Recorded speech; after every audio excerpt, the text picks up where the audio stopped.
ఎంత పరవశించామో ఎలా చెప్పను.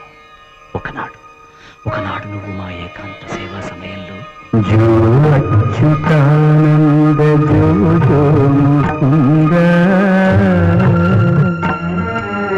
లాలి పరమానంద రామ గోవింద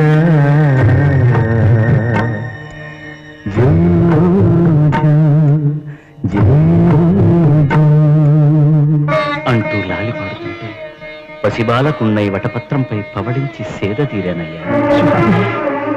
నా పాట నీ నోట ఒక్క పాట ఏమిటి, ఇంకొకనాడు మా దేవేరులకు మంగళ నీరాజనాలు సమర్పిస్తూ మరో అద్భుత కీర్తన ఆలపించు.